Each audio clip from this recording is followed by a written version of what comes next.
Allahu Akbar, Allahu Akbar. Allah. Masing-masing meletakkan kurbannya di atas bukit. Kalau diterima oleh Allah akan terbakar dan diterbangkan semuanya. Jadi tapi Nabi Adam telah mengingatkan keduanya, wahai anak-anakku, berkorbanlah dengan ikhlas karena Allah, supaya Allah menerima kurban kamu.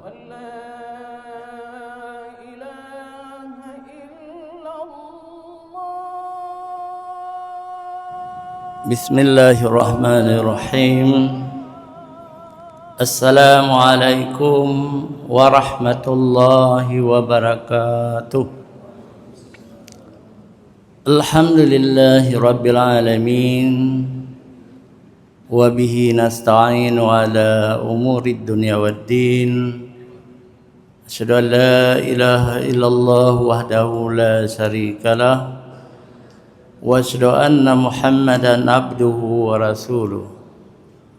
Allahumma salli ala sayyidina Muhammad wa ala alihi wa sahbihi ajma'in. Amma ba'du. Qala Allah Ta'ala fil Qur'anil Karim, a'udzu billahi minasyaitonir rajim. Bismillahirrahmanirrahim. Inna a'tainakal kautsar fasalli li rabbika wanhar, inna syani'aka huwal abtar. Sadaqallahul azim. Puji syukur kita panjatkan kehadirat Allah, pencipta semesta alam. Allah tempat kita meminta pertolongan, baik dalam urusan dunia,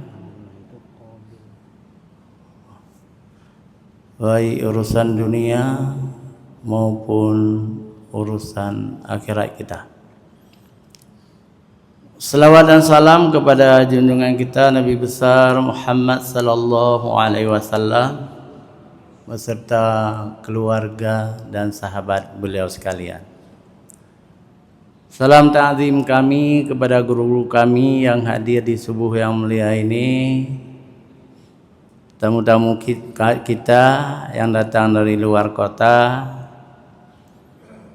baik dari Jakarta, Medan, kota-kota lain, juga dari negara serumpun Malaysia. Semuanya kami ucapkan selamat datang di kota Serambi Mekah.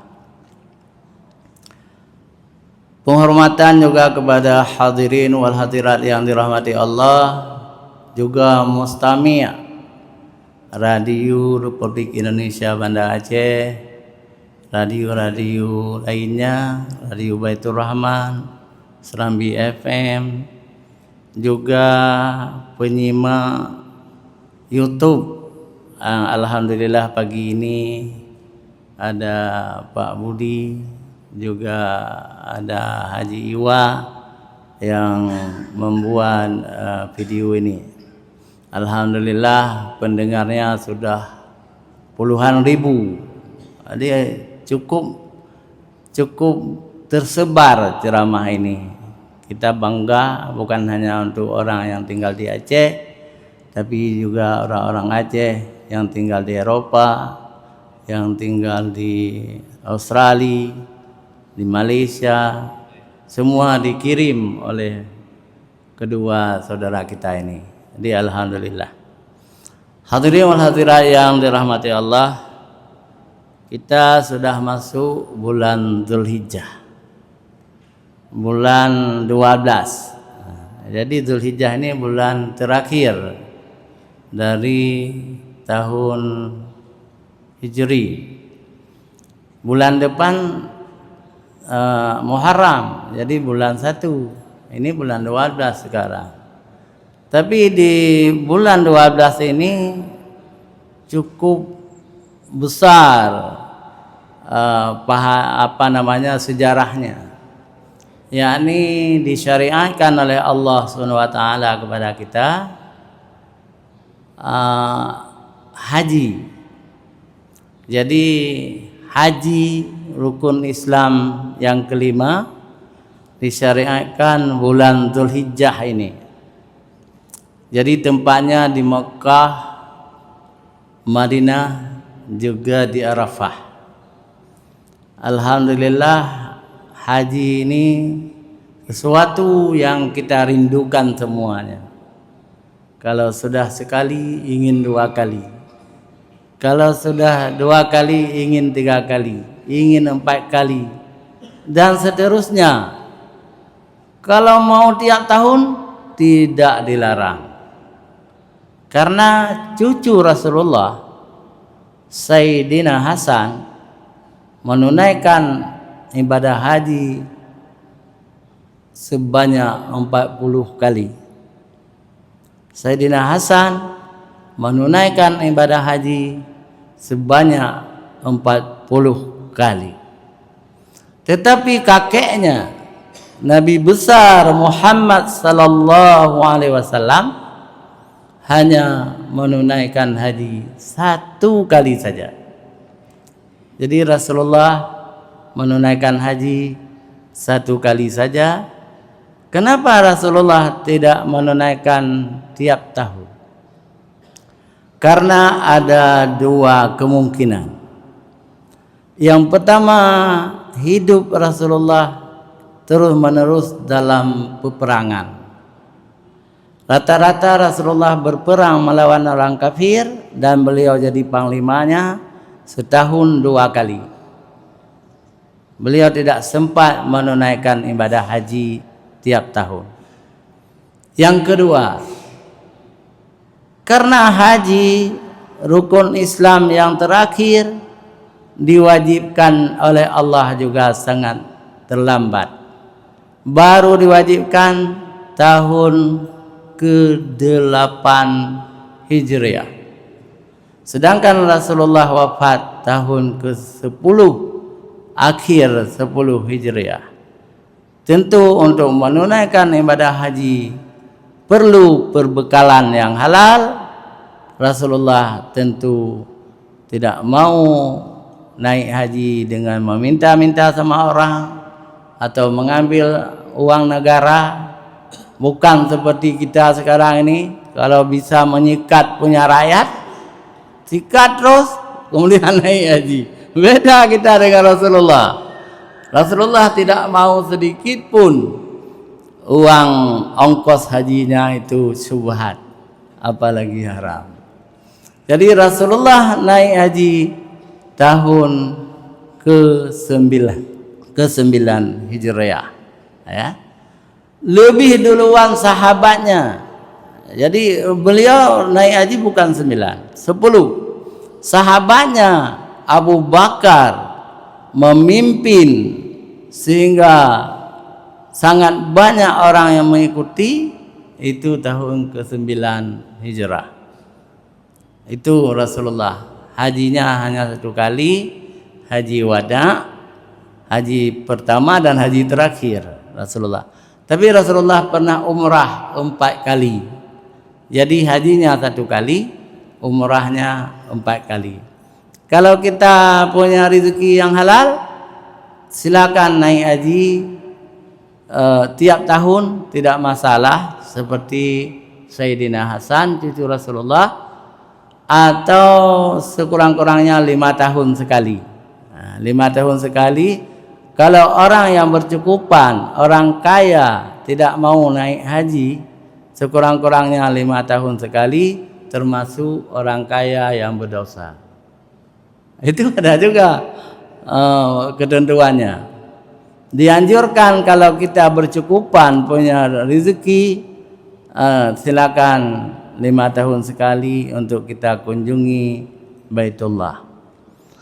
Hadirin wal hadirat yang dirahmati Allah, bulan Dzulhijjah ini selain Idul Adha, hari raya, juga ada syariat lain, yakni kurban.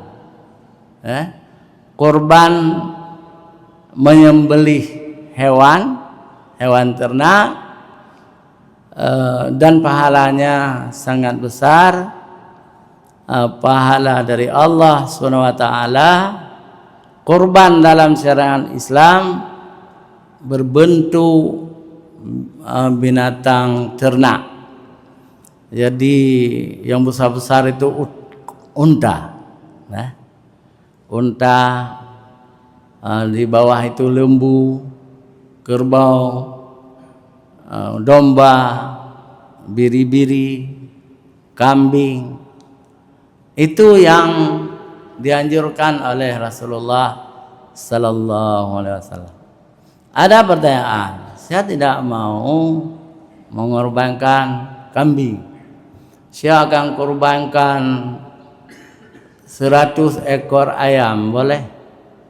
Tidak boleh, karena tidak disyariatkan ayam itu. Tapi jangan niat korban, boleh. Niat kenduri, boleh saja. Iti silakan. Tapi nyo iti dun ribe boh kurban dun tu nyo enggak diajarkan. Tidak ada dalam syariat seperti itu. Hadirin wal hadirat yang dirahmati Allah. Dalam Al-Quran ada 2 sejarah korban. Yang pertama korban anak Nabi Adam.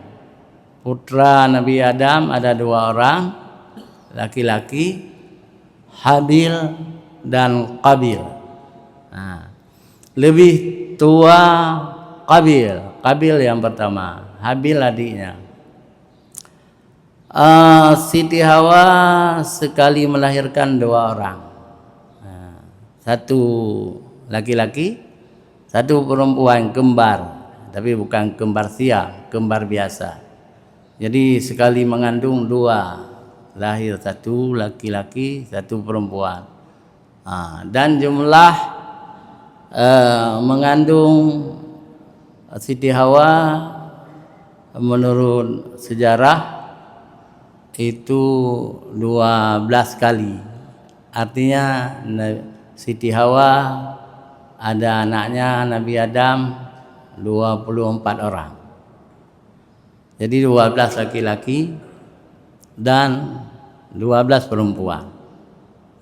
Yang tidak benar dongeng adalah Nabi Adam pernah ada anaknya namanya On, raksasa, umurnya sangat panjang, hidupnya sampai di zaman Nabi Sulaiman masih ada.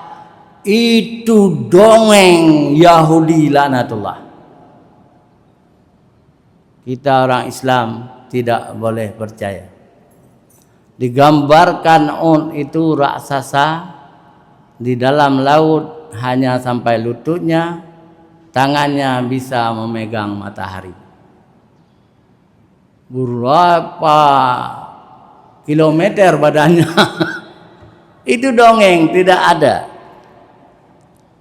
Manusia yang paling tinggi di dunia ini Nabi Adam. Nabi Adam memang disebutkan 60 hasta. Itu berdasarkan hadis. 60 hasta kira-kira 60 meter. Tapi anak Nabi Adam, ya Allah, sampai memegang matahari dengan tangannya. Dan laut yang dalam hanya setinggi lututnya. Itu menurut Ibnu Katsir adalah cerita dongeng Israiliyat, pendapat orang-orang Yahudi. Ini perlu kita ingat. Hadirin wal hadirat ya dirahmati Allah.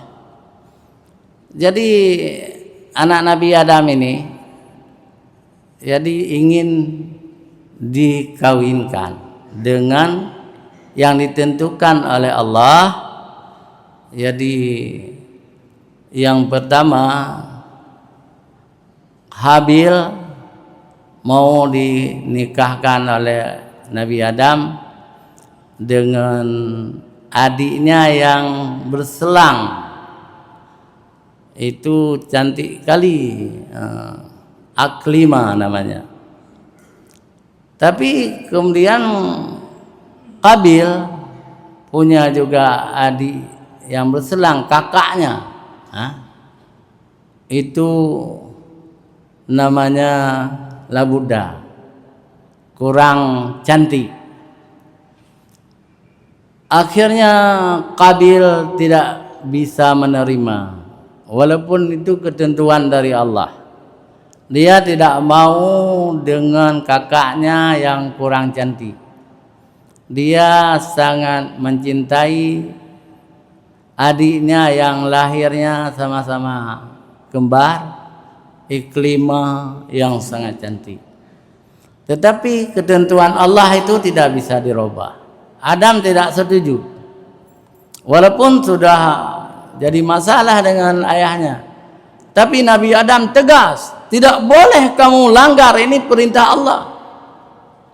Tapi anaknya yang Habil ini tetap menentang Allah. Kemudian Allah memberi sebuah solusi.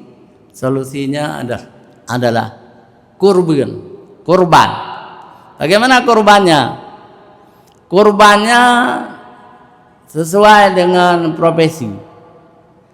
Jadi anak Rasulullah, anak Nabi Adam, Habil, seorang peternak. Seorang peternak kambing. Sedangkan Qabil seorang penanam sayur atau petani sayur mayur. Masing-masing meletakkan kurbannya di atas bukit. Kalau diterima oleh Allah akan terbakar dan diterbangkan semuanya. Jadi, tapi Nabi Adam telah mengingatkan keduanya, wahai anak-anakku, berkorbanlah dengan ikhlas karena Allah, supaya Allah menerima kurban kamu. Jadi si Qabil ya diterima oleh Allah, ya, diterima kurbannya berbentuk kambing, diterbangkan oleh awan putih atau api. Ada dua pendapat, diterbangkan ke atas gunung, berarti dia yang diterima. Habil tidak diterima. Kenapa? Karena sayur mayur yang dibawa oleh Habil itu sudah jelek-jelek, sudah tidak segar lagi, maka ditolak oleh Allah SWT. Tapi sekarang yang berhak dinikahkan dengan Iklimah adalah yang diterima kurbannya. Lalu Nabi Adam menikahkan mereka, tetapi apa kata Qabil? Akan kubunuh engkau wahai abangku. Jadi diancam abangnya, akan kubunuh engkau. Dan kemudian singkat cerita memang dibunuh, meninggallah Qabil ini, meninggal. Kemudian bagaimana dikebumikan? Qabil ini yang terbunuh Habil ya. Jadi kemudian dia belajar sama gagak. Jadi gagak itu berkelahi, 2 ekor burung itu berkelahi, satu mati. Lalu si gagak itu mencungkil-cungkil tanah, kemudian dengan tanah yang dicungkil itu ditutup. Akhirnya si Habil ini berpikir, saya meniru. Dia pun kemudian menanam Habil dengan mencontohi gagak itu. Tapi ini cerita sudah saya loncat, karena ada cerita juga dalam tafsir sampai bertahun-tahun Qabil itu membawa mayat Habil di atas badannya, dibawa kemana-mana, dibawa. Jadi jasad Habil ini tidak pernah busuk, tidak pernah buruk, busuk. Kenapa? Dia seorang yang beriman kepada Allah Subhanahu wa taala. Jasadnya seperti jasad para nabi. Jasad para nabi juga tidak dimakan tanah, tidak buruk, tidak busuk, masih utuh. Kalau digali, jasad para nabi masih utuh. Mulai dari Nabi Adam sampai kepada Nabi Muhammad sallallahu alaihi wasallam masih utuh. Belum lama ini di tembok Cina ditemukan, diperkirakan jasad Nabi Dzulkifli di tembok Cina. Coba bayangkan. Tapi sedang diteliti. Itu juga masih utuh. Jasad seorang nabi tidak dimakan tanah. Jadi begitu juga dengan Habil ini. Jadi mayatnya utuh. Tapi kemudian dikebumikan juga. Sekarang kuburan Habil ini ada di Damaskus, Suriah.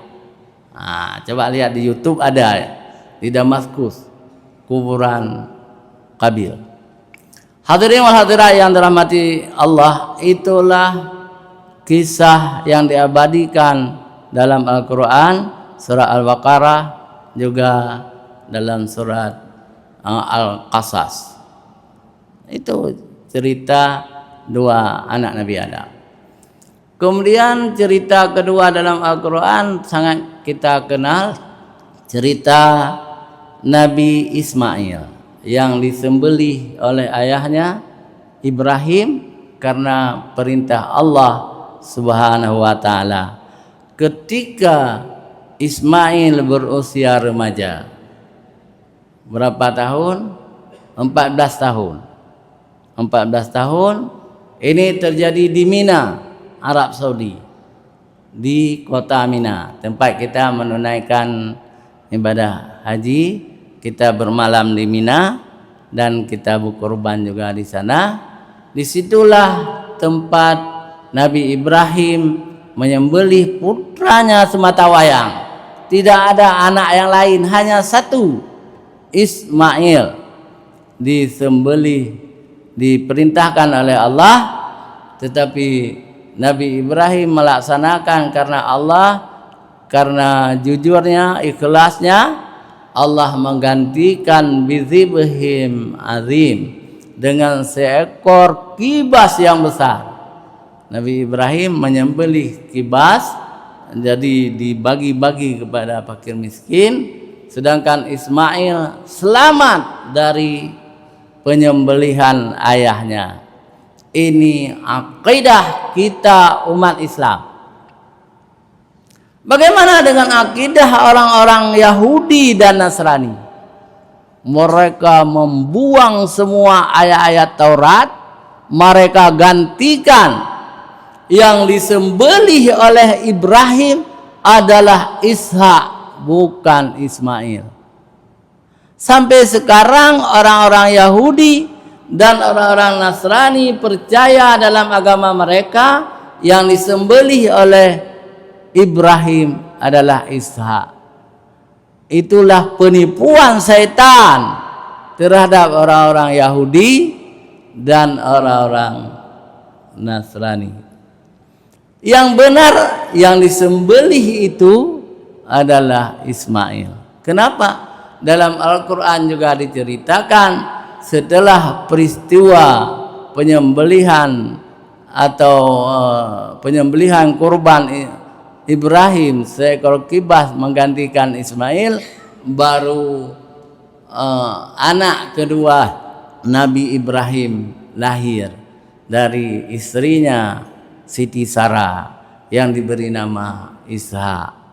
Anak pertama Nabi Ibrahim adalah Nabi Ismail alaihissalam. Ini akidah.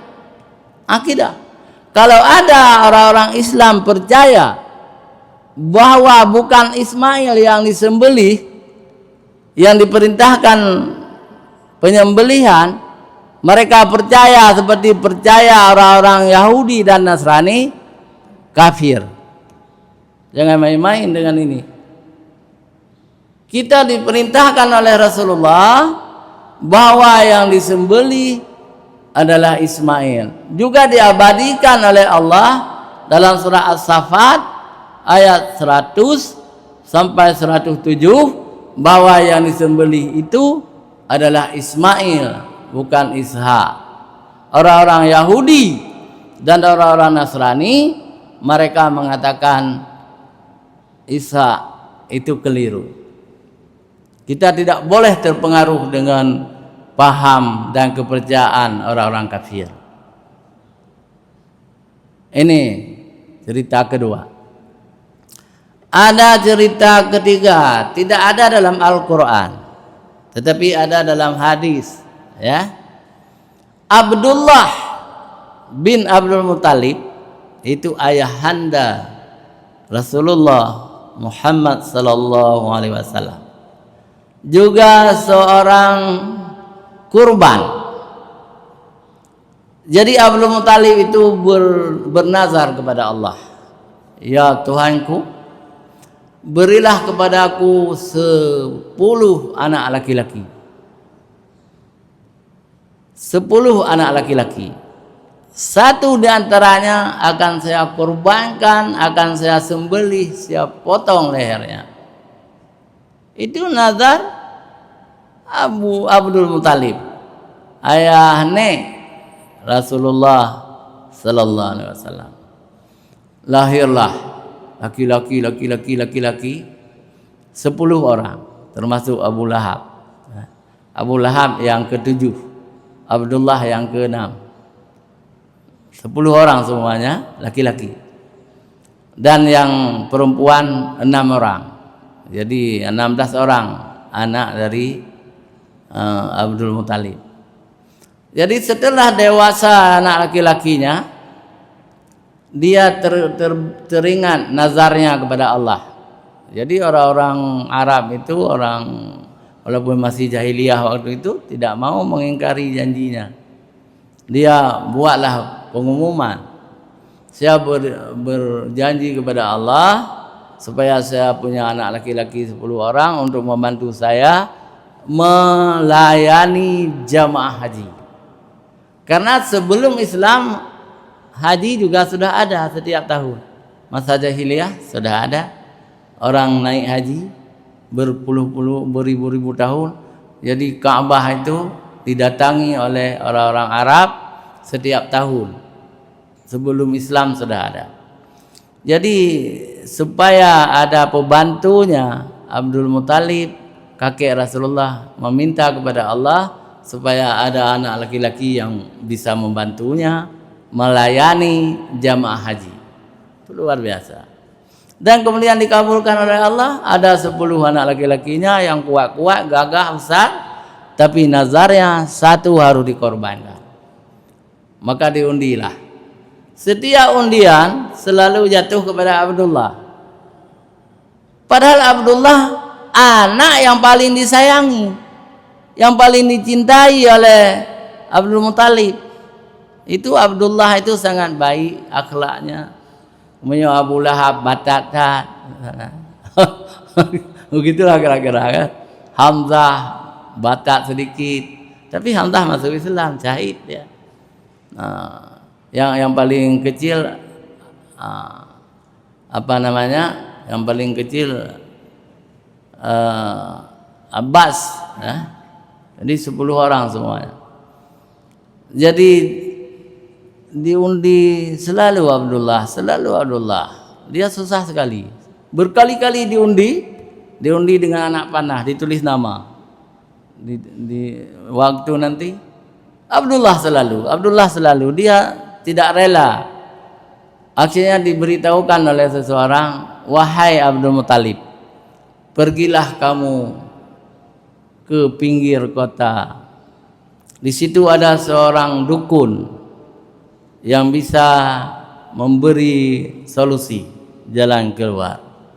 Pergilah Abdul Muttalib ke pinggir kota. Di situ ketemu seorang dukun. Lalu dukun perempuan itu mengatakan, wahai Abdul Muttalib, undi terus 10 Sekali kamu undi 10 ekor unta. Sekali undi 10 ekor unta. Kalau belum keluar unta, tambah 10. Kalau belum keluar, tambah 10. Nah, sampai keluar unta nanti, selamatlah Abdullah. Dia pulang, mengambil 10 unta, diundi, Abdullah yang lahir, yang keluar dari undian itu. Ditambah 10 lagi. Sudah 20, Abdullah yang keluar. Ditambah 10 lagi, Abdullah yang keluar. Sampai 10 kali. Ke-11 kali, alhamdulillah, yang keluar unta. Tetapi jumlahnya sudah 100 ekor. Sudah 100 ekor unta. Maka ayahanda Nabi disebut dzibhaini, 2 kurban. Karena yang pertama, ya, yang pertama nenek moyangnya Ismail, ya, itu kan dzibhan. Kemudian ayahnya juga dzibhan, 2 orang kurban. Jadi zabahaini, 2 kurban. Rasulullah itu 2 keturunan orang yang dikurbankan.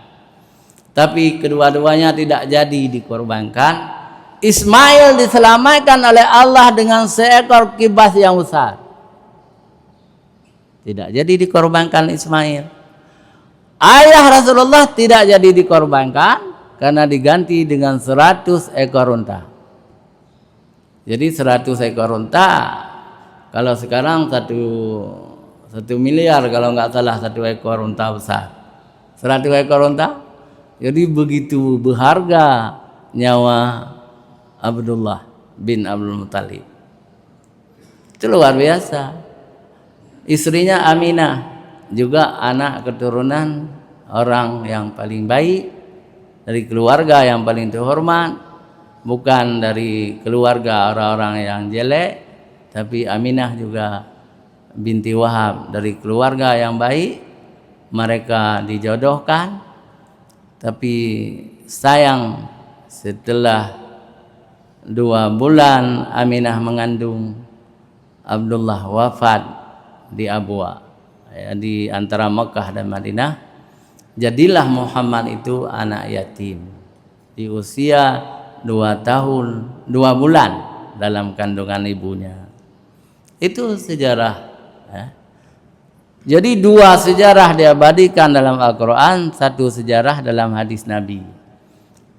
Dan kepada kita Allah sangat mencintai kita, tidak disuruh mengorbankan anak. Kalaupun disuruh kita tidak mampu, mungkin tidak mau, ya. Sayang sama anak, maka kita disuruh oleh Allah mengorbankan binatang ternak. Itu pun kalau mampu. Kalau tidak mampu, hukumnya sunan muakkadah, tidak menjadi wajib. Tetapi bagi orang-orang kaya wajib berkorban, karena ada hadis, kalau tidak mau berkorban jangan mendekati musallana. Jadi musalla kami, artinya enggak usah salat. Itu kan keras itu. Maka orang-orang kaya wajib berkorban. Orang-orang miskin tidak wajib berkorban karena tidak mampu, tetapi wajib, ya, nejak masjid, pergi ke menasah, membantu panitia, dan orang miskin berhak menerima tumpukan korban itu. Jadi inna a'tainakal kautsar, sesungguhnya nikmat besar diberikan kepadamu wahai Muhammad. Inna a'tainakal kautsar fasalli lirabbika wanhar, dan salatlah untuk Tuhanmu. Wanhar, berkorbanlah, itu perintah Allah. Berkorbanlah. Fasalli lirabbika wanhar. Inna syani'aka huwal abtar. Ini sangat bermasalah. Barang siapa, inna a'tainaka kautsar fasalli lirabbika wanhar, Inna syani'aka wal abtar. Barang siapa tidak mengikuti sunnah Rasulullah, orang kaya tapi tidak mau berkorban, mereka itu abtar, putus rahmat Allah. Walaupun kaya di dunia, tidak ada manfaatnya di hari akhirat, kecuali mereka mau mengikuti sunnah Rasulullah, berkorban syariat agama Islam. Hanya sampai di sini. Billahi taufiq wal hidayah. Wassalamualaikum warahmatullahi wabarakatuh. أنت إمام الحاضرة سلطانها الغيبي يا أيها النبي الله والكوكب الدري الله يا أيها النبي الله والكوكب الدري أنت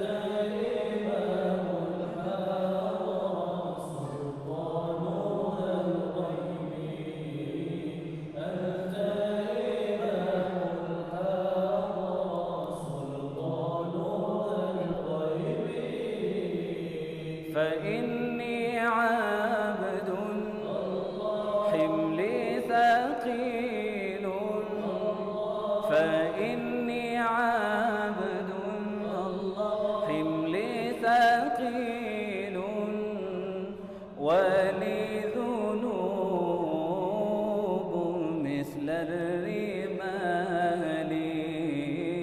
ولي للرمال يا أيها النبي الله والكوكب الدري الله يا أيها النبي الله والكوكب الدري أنت إمام الحاضرة سلطانها الغيبي الحاضرة سلطانها الغيبي الله لا نبينا الله صل الله لا نبينا الله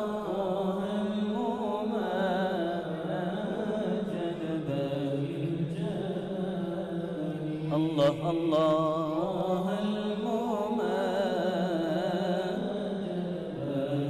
الجمال يا أيها النبي الله والكوكب الدري الله يا أيها النبي الله والكوكب الدري أنت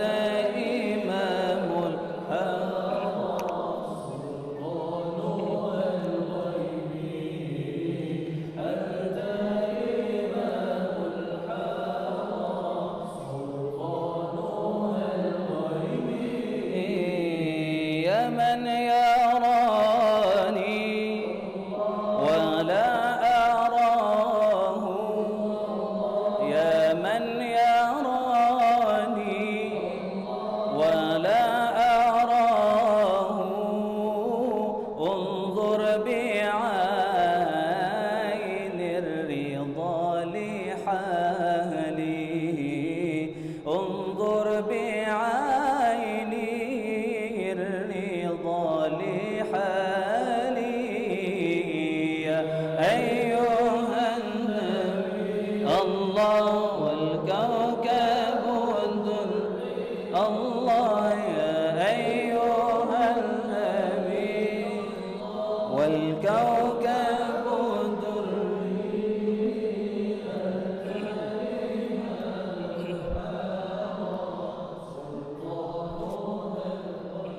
الله الله